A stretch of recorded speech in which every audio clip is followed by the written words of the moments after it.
Sir, Vishwanath ಅವರು ಇವತ್ತು ಬೆಳಿಗ್ಗೆ ಪ್ರೆಸ್ ಮೀಟ್ ಮಾಡು ಹೇಳಿದ್ದಾರೆ. ನಮಗೆ ಅವರು ಒಂದೇ ಹಳೇ ಸಂಬಂಧ. ಅಂದರೆ MP ಆಗೋಕ್ಕೆ ಮುನ್ನೂ ಕೂಡ ಜೊತೆಲಿದ್ದು ಕಾಂಗ್ರೆಸ್ ಪಕ್ಷದಲ್ಲಿದ್ದವರು. ಆವಾಗ ಅವರು MP ಎರಡೂ ಕಡೆ ಸೋತಿ ಸುಣ್ಣ ಕೂತಿದ್ರು. ಅವರು KR ನಗರದಲ್ಲಿ ಮಂಚಳಿ ಮಾದೇವ್ ಮೇಲೆ ಸಾರಾ ಮಹೇಶ್ವರ ಸುಣ್ಣ ಕೂತಿದ್ರು. ಆವಾಗ ಅವ್ರಿಗೆ MP ಸೀಟ್ಗೆ ಕಾಂಗ್ರೆಸ್ಸಿಂದ ಮೈಸೂರು ಕೊಡಗು ಕ್ಷೇತ್ರ ಬದಲಾವಣೆಯಾಗ MP ಸೀಟ್ ಕೊಡ್ಸೋಕ್ಕೆ ಮಾನ್ಯ ಮಂಚಳಿ ಮಾದೇವ್ ಕೊಡಬೇಕಿತ್ತು. ಮಾನ್ಯ ಸಿದ್ದರಾಮಯ್ಯನವರು, ಶ್ರೀನಿವಾಸ ಪ್ರಸಾದ್ ಅವರು ಇವರೆಲ್ಲ ಕೂತು ಮಾತಾಡಿ ಇವನೊಬ್ಬ ಹಿರಿ ಮನುಷ್ಯ ಇದ್ದಾನೆ, ಅವನಿಗೆ MP ಸೀಟ್ ಕೊಡಿ ಅಂತ ಕೊಟ್ಟು MP ಸೀಟ್ನಲ್ಲಿ MP ಚುನಾವಣೆಯಲ್ಲಿ ನಾನು ಕಾಂಗ್ರೆಸ್ OBC ಅಧ್ಯಕ್ಷರಾಗಿದ್ದೆ. ನಾನು ಕೂಡ ಮೈಸೂರು ಮಡಿಕೇರಿ ಚುನಾವಣೆ ಓಡಾಡಿ ಅವ್ರನ್ನ ಗೆಲ್ಲಿಸ್ತು. ಅವ್ರು ಗೆಲ್ಲಬೇಕಾದ್ರೆ ಚಾಮುಂಡೇಶ್ವರಿ ಕ್ಷೇತ್ರದಿಂದ ನಾನೊಬ್ಬ ಅಲ್ಲಿ ಮತದಾರ 12,000 ಲೀಡಿಂಗಲ್ಲಿ ಗೆಲುವು ಸಿಕ್ತು. ಸಿಕ್ಕಾದ ನಂತರ ಅವರು ಚುನಾವಣೆ ಆದ ನಂತರ 2013-14ನೇ ಸಾಲಿನ ಸ್ವಲ್ಪ ಪ್ರಾಬ್ಲಮ್ ಇದೆ ಹಣಕಾಸು ಅಂತ ಅವ್ರ ತಂದೆ ಮಗ ಕೇಳಿದ್ರು. ನಾನು ಬೆಂಗಳೂರಿನ ಹೊಸಕೋಟೆ MTB ನಾಗರಾಜ್ ಅವರು ನಮ್ಮ ಸಮಾಜದ ಮುಖಂಡರು, ಮಾಜಿ ಮಂತ್ರಿಗಳು, ಅವ್ರ ಹತ್ರ ಅವರ ಸಂಬಂಧ ಚೆನ್ನಾಗಿತ್ತು. ಅವ್ರ ಹತ್ರ ಸ್ವಲ್ಪ ಹಣ ಇಸ್ಕೊಡು ಅಂತ ಕೇಳ್ಕೊಂಡಾಗ ನಾನು ಇವ್ರನ್ನ ಕರ್ಕೊಂಡೋಗಿ ಅವ್ರ ಮನೆಗೆ ಕರ್ಕೊಂಡೋಗಿ ವಿಶ್ವನಾಥ್ ಅವ್ರ ಮಗ ಅಮಿತ್ ದೇವರಟ್ಟಿ ಜೊತೇಲಿ ಇಬ್ಬರು ಬಂದು ಅವ್ರ ಹತ್ರ ಒಂದು 50 ಲಕ್ಷ ಕೇಳಿದ್ರು. ಅವರು 35 ಕೊಟ್ಟರು. ಆಮೇಲೆ ನೆಕ್ಸ್ಟ್ 20 ಕೊಟ್ಟರು. 55 ಲಕ್ಷ ಕೊಟ್ಟರು. ಹಣ ಇಸ್ಕೊ ಬಂದ ಮೇಲೆ ಒಂದು 2-3 ತಿಂಗಳಾಯಿತು. 3-4 ತಿಂಗಳಾದಮೇಲೆ MTB ಸಾಹೇಬ್ರು ಕರೆದು 55 ಲಕ್ಷ ಇಸ್ಕೋದಪ್ಪ, ಏನು ನೀವು ಆಧಾರ ಪತ್ರ ಏನು ಮಾಡಲಿಲ್ಲ, ತಗೋ ನಿಮಗೂ ದುಡ್ಡು ಬೇಕಾದ. ನನಗೂ ಒಂದು 20-15-12 ಲಕ್ಷ ಕೊಟ್ಟರು. ನನ್ನ ಪ್ರಾಪರ್ಟಿನ ಅವ್ರಿಗೆ ಮಾರ್ಟ್ಗೇಜ್ ಮಾಡಿ ನನ್ನ ಆಸ್ತಿ ಮೇಲೆ ಇವ್ರಿಗೆ ಹಣ ಇಸ್ಕೊಟ್ಟಿದ್ದೆ. ಅದು 100ಕ್ಕೆ 100 ಸತ್ಯ. ಇವ್ರ ಮಗ ಬಂದು ಅಮಿತ್ ದೇವರಟ್ಟಿ ಇವ್ರ ಜೊತೆಲಿ ಕೂಡ MP ಕಾರಲ್ಲಿ ಬಂದು ಹಣ ಇಸ್ಕೊಂಡಿದ್ದು ಚಾಮುಂಡೇಶ್ವರಿ ದೇವರಾಣೆ ಸತ್ಯ. ಅದಾದ ನಂತರ ಅಧಿಕಾರ ಇತ್ತು. MP ಆದಮೇಲೆ ಜೊತೆಲಿದ್ದರೆಲ್ಲ ನಮಗೇನು ಸಹಾಯ ಮಾಡ್ತಾರೆ, ನಾವು ಆ ಕಡೆ ಈ ಕಡೆ ಜೊತೆಲಿ ನಮ್ಮೆಲ್ಲ ಕರ್ಕೊಂಡು ಹೋಗ್ತಾರೆ ಅಂತೇಳಿ ನಾವು ತೀರಿಸ್ಬಿಡ್ತಾರೆ. MP ಟರ್ಮ್ ಮುಗೀತು. ಯಾರೂ ಏನೂ ಮಾಡಲಿಲ್ಲ, ಕೆಲಸನೂ ಮಾಡಲಿಲ್ಲ, ಹಣನೂ ಕ್ಲಿಯರ್ ಮಾಡಲಿಲ್ಲ.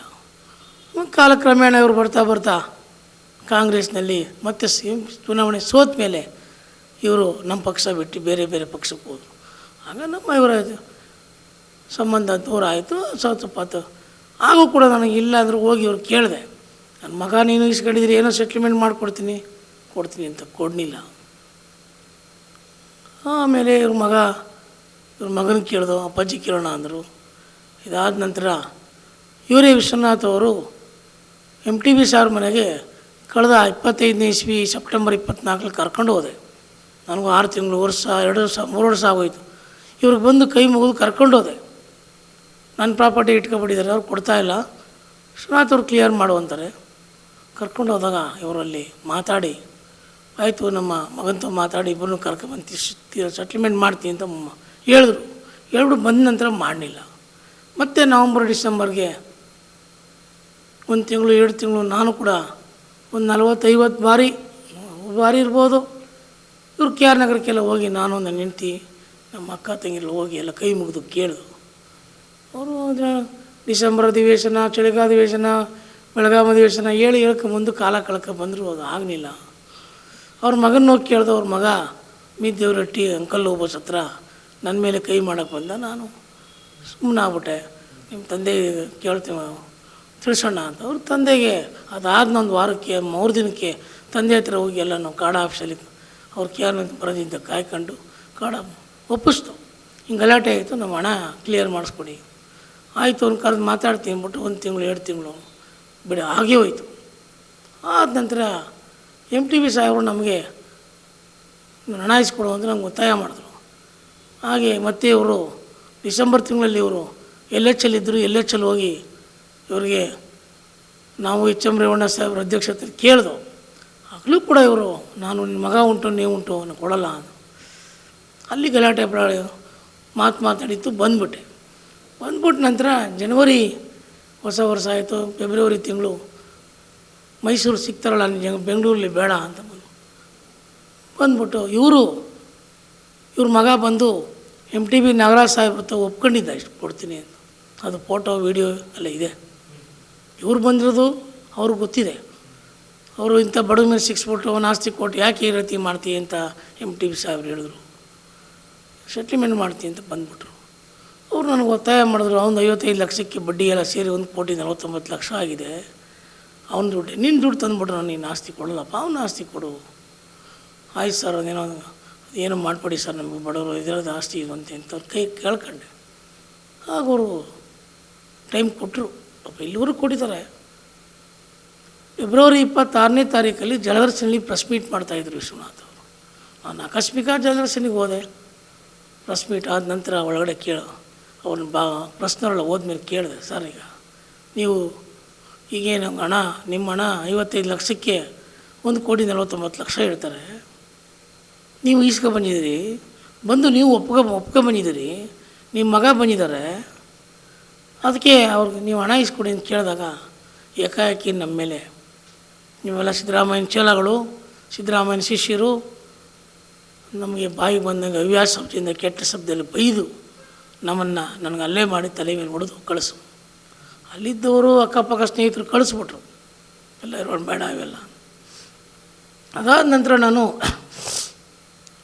ದೇವರಾಜ ಸ್ಟೇಷನಲ್ಲಿ ಜಲದರ್ಶನ ಲಿಮಿಟ್ ದೇವರಾಜ ಬರ್ತದೆ ಸ್ಟೇಷನ್ ಪೊಲೀಸ್ ಸ್ಟೇಷನ್, ಆ ಲಿಮಿಟಲ್ಲಿ ಹೋಗಿ ಕಂಪ್ಲೇಂಟ್ ದೂರು ಕೊಟ್ಟಾಗ MLC ಅವ್ರ ಮೇಲೆ ನಿಮಗೆಲ್ಲ ಗಲಾಟೆ FIR ಮಾಡೋಕ್ಕೆ ಬರೋಲ್ಲ ಅಂಥೇಳಿ ಅವರು ಹಿಂಬರ ಕೊಟ್ಟರು, NCR ಕೊಟ್ಟರು. NCR ತಗೊಂಡು ನಾನು ಗೌರ್ಮೆಂಟ್ಗೆ ಹೋಗಿ ಸ್ಪೀಕರ್ ಹತ್ರ ಮನವಿ ಕೊಟ್ಟು ಪರ್ಮಿಷನ್ ತಗೊಂಡು ಸ್ಪೀಕರ್ ಹಿಂಬರ ಕೊಟ್ಟರು, ಕೊಡಲಿಲ್ಲ ಅವರು ಕೂಡ ಚಳಿಗಾಲದ ಬಡ್ಜೆಟ್ ಅಧಿವೇಶನ ಇತ್ತು, ಕೊಡಲಿಲ್ಲ. MLC ಮೇಲೆ ಕೊಡೋದು ಅಂತ ಯೋಚನೆ ಮಾಡಬೇಕು ಅಂತ ಅವರಂದರು. ಅದಾದ ನಂತರ ನಾವು ಮೈಸೂರಿಗೆ ಬಂದು 1 ತಿಂಗಳು ಯೋಚನೆ ಮಾಡಿ ಕೋರ್ಟ್ಗೆ ಅಪೀಲ್ ಹಾಕಿ ಮನವಿ ಕೊಟ್ಟು ಕೋರ್ಟಿಂದ FIRಗೆ ಅನುಮತಿ ತಗೊಂಡು FIR ಹಾಕಿಸಿ ಇವ್ರ ಮೇಲೆ 1.5 ತಿಂಗಳಾಯಿತು FIR ಆಗಿ. ನಾವು ಸುಮ್ಮನಾದೆ, ಬರ್ತಾರೆ ಕೋರ್ಟ್ಗೆ ಚಾರ್ಜ್ ಶೀಟ್ ಕಳಿಸ್ತೀವಿ, ಇವರು ಯಾರ ಜೊತೆ ಕಳಿಸ್ತೀವಿ ಮಾತಾಡ್ಬೋದು ಅಂತ ಬರಲಿಲ್ಲ ಅವರು.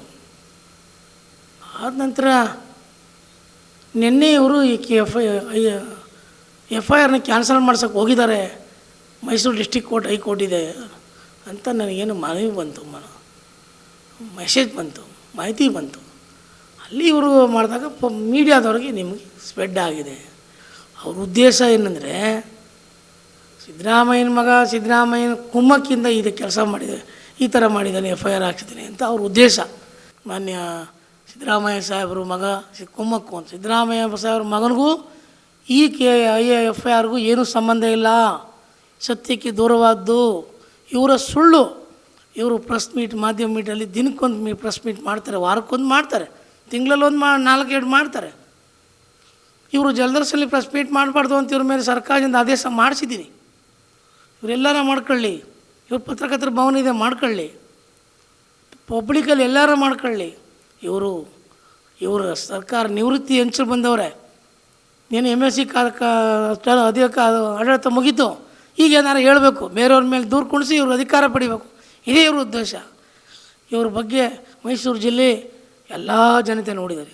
ಇವರು ಮೈಸೂರಿಗೆ ಮಹಾನಾಯಕ ಅಂತ ಪ್ರಜೆಗಳಿಗೆಲ್ಲ ಗೊತ್ತಿದೆ, ಕಾರ್ಯಕರ್ತರು ಗೊತ್ತಿದೆ. ಈ ಸುಳ್ಳಿನಿಂದ ಇವರು ಅಧಿಕಾರ ಪಡೆಯೋಕ್ಕಾಗಲ್ಲ. ನನ್ನಂಥ ನಿಷ್ಠಾವಂತ ಕಾಂಗ್ರೆಸ್ ಕಾರ್ಯಕರ್ತನ ಮೇಲೆ ಈ ಥರ ಬ್ರಹ್ಮಾಸ್ತ್ರ ಬಿಡೋದು ಮಾನ್ಯ ವಿಶ್ವನಾಥ್ ಸಾಹೇಬ್ರೆ ಒಳ್ಳೆಯದಲ್ಲ. ನೀವು ಧರ್ಮವಾಗಿ ಸತ್ಯವಾಗಿ ಆಡಳಿತ ಮಾಡಿದ್ದೀನಿ ಅಂತ ಹೇಳ್ತೀರಿ, ನಿಜ ಅದು. ಆದರೆ ವಿಧಾನಸಭೆಯಲ್ಲಿ ಮಾಡಿದಿರಿ, ದುಡ್ಡು ಎಲ್ಲರೂ ತಗೋಯಿಸ್ಕೊಂಡಿದ್ದೀರಿ. ನೀವು MTB ಸಾಹೇಬ್ರ ದುಡ್ಡು ಇಸ್ಕೊಂಡಿಲ್ಲ ಅಂತ ನೀವು ಪ್ರಮಾಣ ಮಾಡಿಬಿಡಿ. ಚಾಮುಂಡೇಶ್ವರಿ ಸನ್ನಿಧಿಲಿ, ನಾಡದೇವತೆ ಚಾಮುಂಡೇಶ್ವರಿ ಸನ್ನಿಧಿಲಿ ನೀವು MP ಆಗಿದ್ದವರು, ನಾಡದೇವತೆ ಚಾಮುಂಡೇಶ್ವರಿ ಸನ್ನಿಧಿಲಿ ಜಿಲ್ಲಾ ಉಸ್ತುವಾರಿ ಮಂತ್ರಿ ಆಗಿದ್ದವರು, ನೀವು ನಾಡದೇವತೆಯನ್ನು ಪುಷ್ಪಾರ್ಚನೆ ಮಾಡಿದವರು ಶಂಕೃಷ್ಣ ಸರ್ಕಾರದಲ್ಲಿ, ಇವ್ರ ಕಾಲದಲ್ಲಿ ಎಲ್ಲ ಜಿಲ್ಲಾ ಮಂತ್ರಿ ಆಗಿದ್ದವರು. ನೀವು ಮರಿಬಾರ್ದು. ನೀವೆಲ್ಲ ಮರೆತು ನನಗೆ ಯಾರೋ ಕುಮ್ಮಕ್ಕೆ ಕೊಟ್ಟಿನಿ, ಯಾರೋ ತೇಜವಾನ ಮಾಡಿದ್ದಾನೆ, ಪೊಲೀಸ್ ಇಲಾಖೆ ತೇಜವಾದ ಯಾವುದೂ ಮಾಡಿಲ್ಲ.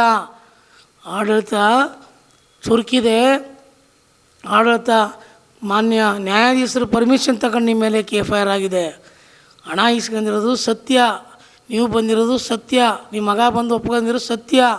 ಎಲ್ಲನೂ ಕೂಡ ಮೀಡಿಯಾದಲ್ಲಿ ನೆಕ್ಸ್ಟು ಮೀಟಿಂಗ್ ಮಾಡ್ತೀನಿ, ಪ್ರೆಸ್ ಮೀಟ್ ಮಾಡ್ತೀನಿ ಅಂತ ತೋರಿಸ್ತೀನಿ.